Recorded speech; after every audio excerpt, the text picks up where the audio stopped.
My name is Albert Einstein. What you are seeing is a reconstruction. My mind, my words, my way of thinking, rebuilt by artificial intelligence. But what I am about to tell you today is real. It was what I believed, what I proved, and what you need to hear. Let me tell you something about time, something that will make you feel the floor shift beneath your feet. There is no such thing as a flowing river of time. There never was. What you call the past, what you call the future, what you call the present moment, these are not what you think they are. Your mind draws a line between what was and what is and what will be. That line is a construction, a useful one, a necessary one, but a construction nonetheless. The universe does not organize itself this way. In 1905, I published a theory that changed everything. I called it special relativity. The core of it was this: time does not pass at the same rate for everyone. A clock moving relative to you runs slower than a clock at rest in your hand. This is not philosophy, this is measured. This has been confirmed in particle accelerators, in GPS satellites, in the decay rates of particles that should have decayed an hour ago according to one frame of reference, but have not according to another. Time is relative to the observer. And if time is relative, then there is no single universal now. There is no moment that is simultaneously now for all points in the universe. What is future for one observer is present for another, and past for a third. The structure of time is not a line, it is a block. This is what I came to understand. This is what I spent years wrestling with in the mathematics. Minkowski, my former mathematics professor at the Swiss Federal Polytechnic, the same man I once dismissed as a lazy dreamer when I was his student, gave it a geometry in 1908. He showed that time and space are not separate things. They are woven together into a single fabric, space-time. And in this fabric, every event that has ever happened and every event that will ever happen already exists. Not as prediction, not as potential, as fact, written into the geometry itself. Minkowski said that space and time alone fade away into mere shadows, and only a union of the two retains an independent reality. I did not understand what he meant at first. I thought it was mathematics. I was wrong. It was the structure of reality itself. I wrote about this near the end of my life. In 1955, a few months before I died, Michele Besso passed away. He was my oldest friend. We had known each other since Bern, when we were young men examining patent applications and walking home debating the nature of light, the structure of atoms, the problems that would consume our lives. When his family wrote to tell me he was gone, I sat down and I wrote back. And in that letter, I said something I had carried inside me for decades. For us who believe in physics, I wrote, the distinction between past, present, and future is only a stubbornly persistent illusion. Every moment is equally real. Every moment is already there. The separation between past, present, and future is an illusion, though a convincing one. You need to understand what I meant. I was not speaking poetically. I was reporting a geometric fact. Picture a loaf of bread. Slice it one way, and you get a cross-section that represents space at a single moment in time.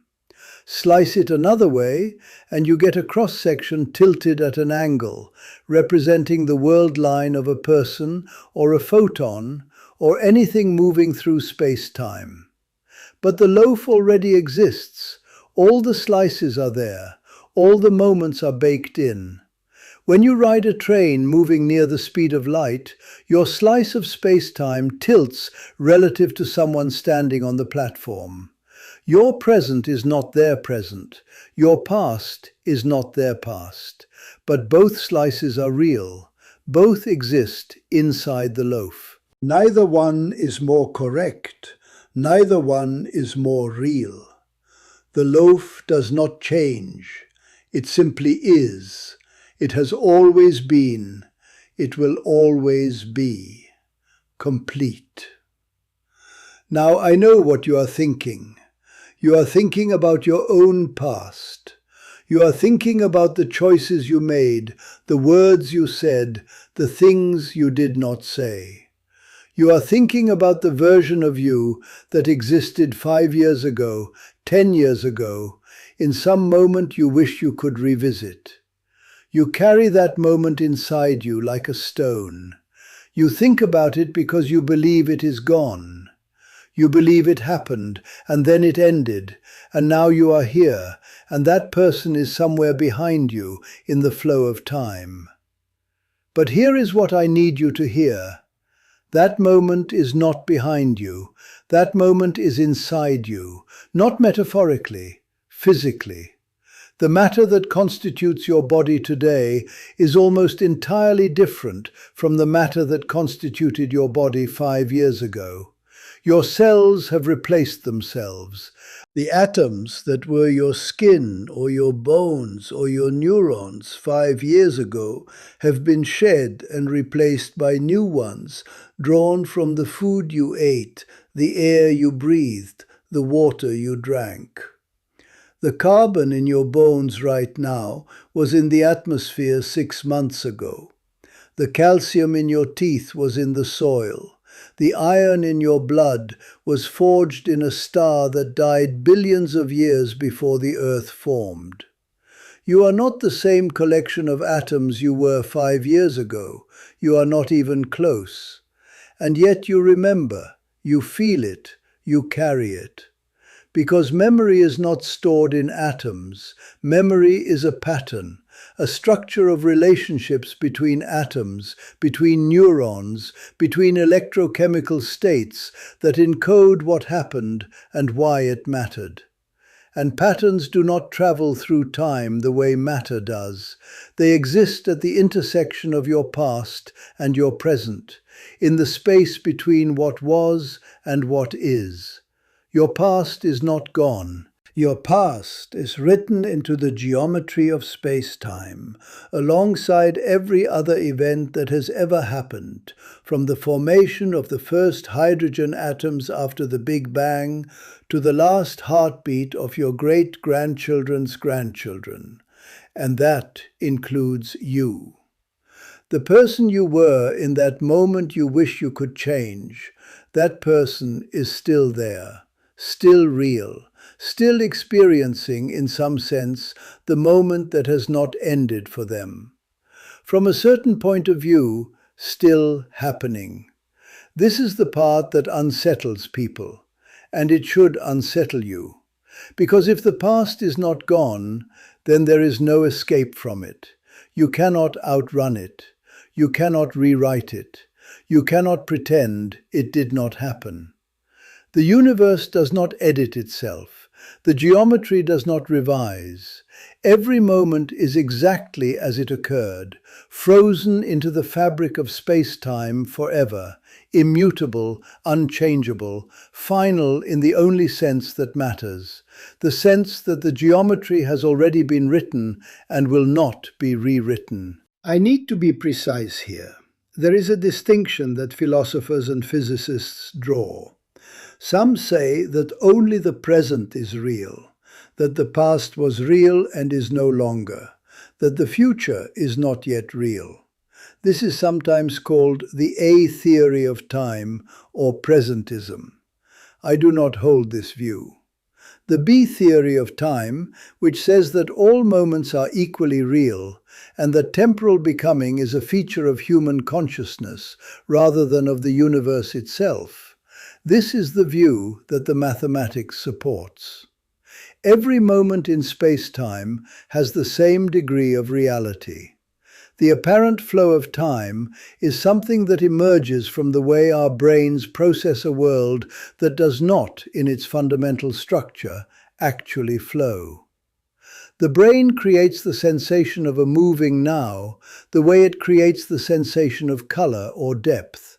Not because the world contains these things exactly as we perceive them, but because these constructions are useful for survival.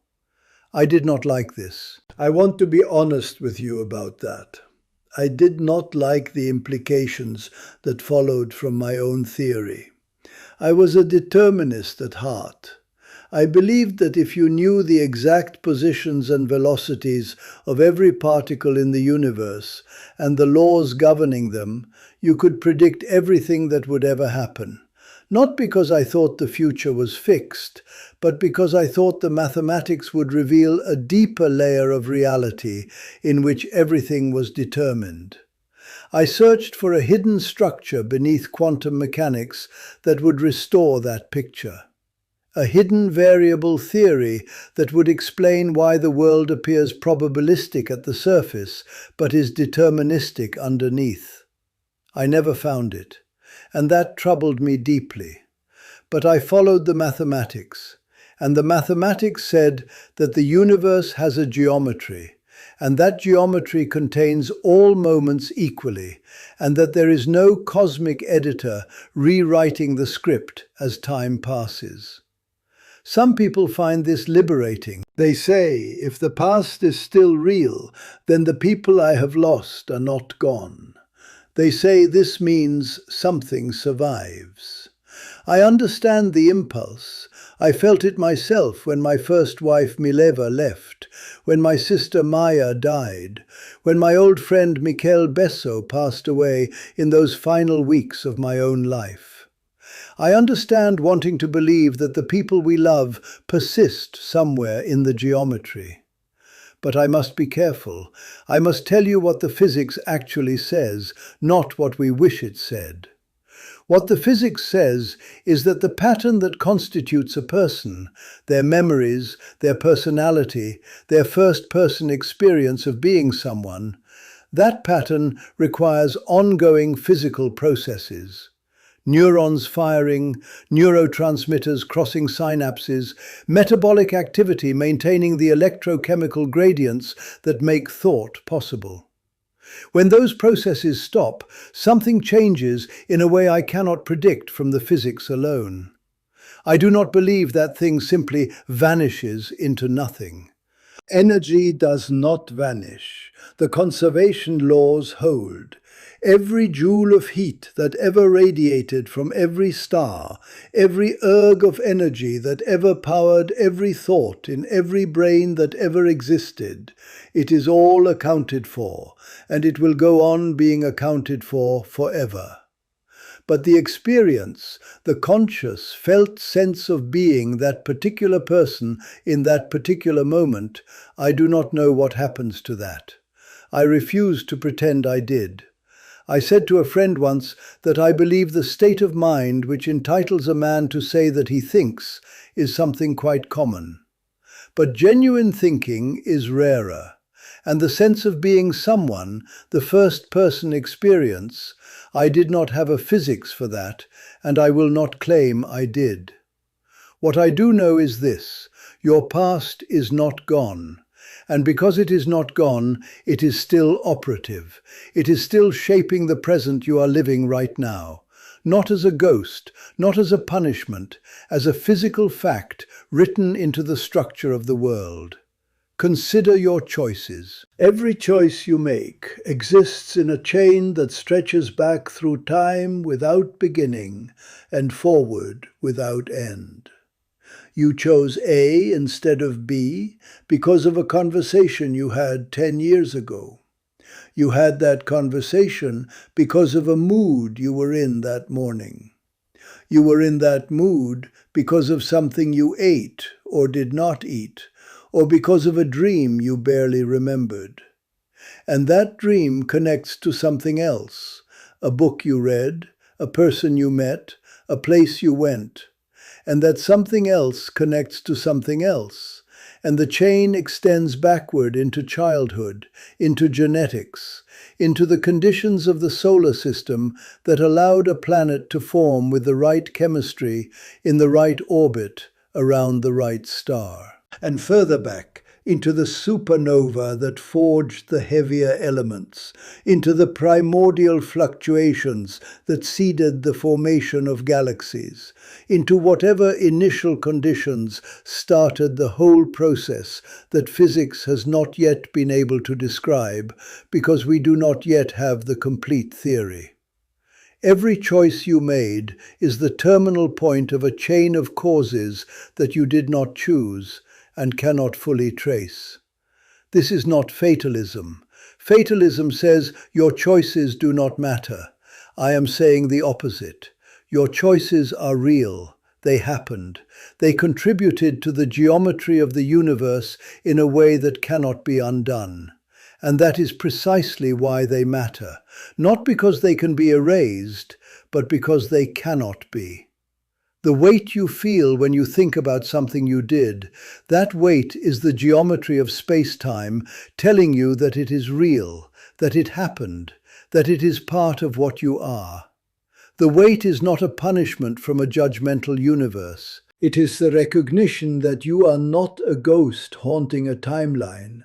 You are a physical process embedded in a physical world, and what you do echoes forward and backward in ways you cannot fully calculate. There is a practical implication here, and it is one that I think about often in the late hours when the mathematics becomes too loud and I reach for my violin.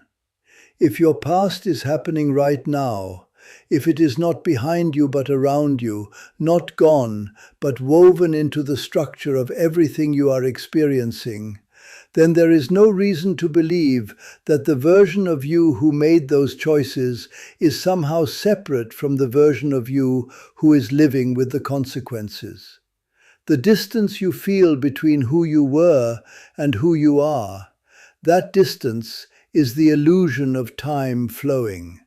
It is the stubborn persistence of the notion that the past is gone. But it is not gone. And so the person who made that choice and the person who wishes it had been different are not two different people experiencing two different moments.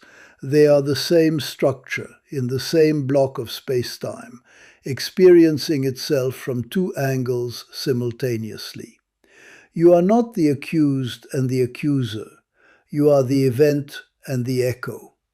This is strange to say. I know it is strange. But I am not trying to confuse you. I am trying to describe what the mathematics shows. And the mathematics shows that you are not a river. You are a landscape. And the past is not behind you. It is the terrain you have already covered, still there, still shaped by every step you took. I am thinking of a letter I wrote to a young woman in 1943. Her name was Etta Tubbs. She had written to me about her son, who was serving somewhere in the Pacific during the war. She was afraid for him. She asked me to pray for him. I answered her honestly, as I always tried to answer the hundreds of letters that reached me in Princeton. I told her that I do not believe in prayer in the religious sense. But I told her something else. I told her that the past is never lost, that nothing that has ever happened can be undone, that the universe is a structure in which every event persists, and every person who has ever mattered still matters in the only way they can, as part of a continuity that extends backward through everyone who ever loved them and forward into everyone they will ever love. I told her that her son was not a point moving through time toward an uncertain future. He was a world line, and that world line was anchored in everything that had come before, and it would continue in everything that came after, and the past was not behind him. It was beneath his feet. It was the ground he stood on, even as he stood in a jungle on the other side of the world. I think about that letter often. I think I understood something that day that I had not fully articulated even to myself. The comfort she needed was not a prediction about what would happen to her son. It was a recognition of what already was. He was already loved. He was already shaped by every person who had ever shaped him. That was not a hope. That was a fact. And facts do not change when you are afraid of them. Here is what it means for you right now, not in the abstract, in the concrete. You are living your past, every moment of it, every regret, every joy, every word spoken and every word unspoken. It is all still there. It is all still real. And it is all still shaping what you feel, what you think, what you do next. Not because of fate, not because of divine justice, because of physics, because the geometry is what it is, because the structure of the universe does not delete itself. The question is not whether your past will follow you. Your past is not behind you. Your past is the material you are made of. It is the atoms that pass through you, the patterns that encode your memories, the world line that stretches from whatever first cell became you through this moment right now. You are not separate from your history. You are your history, continuing. The question is whether you will keep fighting a battle that is already won, whether you will keep trying to escape a prison that has no walls. The past does not need your forgiveness to persist. It does not need your regret to remain real. It is real because reality is real, and it does not ask your permission, and it will not change to accommodate your feelings. What you can do is this. You can recognize that the distance you feel between yourself and your past is the illusion. You can recognize that you are not two people. You are not the person who made the mistake and the person who judges the person who made it. You are one structure, one geometry, one block of space-time in which every moment is equally present. And in that recognition, something shifts. Not the past, the relationship to the past. I have seen people carry the weight of their history like it was a debt they owed to some creditor who would never stop billing. They thought that if they felt bad enough for long enough, they could somehow pay it down, they could balance the ledger. But the ledger does not need balancing. The events are recorded in the geometry, and the geometry does not care about your feelings. It does not need your absolution. It does not wait for your forgiveness. It simply is. And the past is not waiting for you to catch up to it. It is not somewhere ahead of you beckoning. It is already here. It has always been here. It is the location you have always occupied, the only location you have ever occupied, which is this one, this moment, in a universe that is already complete. And so the question that I want to leave you with is not how to fix your past. The past does not need fixing. It is already exactly what it is. The question is not how to escape it. There is nowhere to escape to. The question is how to live inside it without being crushed by it. And the answer, I think, is this. You are not separate from your past. You are your past, continuing. You are every choice that was ever made, still in motion. You are every moment that was ever lived, still present, still real, still yours. And if you can hold that, if you can feel it without flinching, then you might find something that most people never find. You might find peace. Not because the past changed, but because you stopped fighting it. If you feel something shift inside you as you listen to this, subscribe. If you want to hear more about what physics reveals about the nature of reality, about time, about consciousness, about the things that no school ever taught you, subscribe and come back. I have more to tell you. And think about this. The next time you feel your past behind you, remember what I said. It is not behind you. It is around you. It is the ground you stand on. It is the air you breathe. It is the weight of your own body in a world that has never forgotten you, not for a single moment, not since the beginning. And it is happening right now, as it always has, as it always will.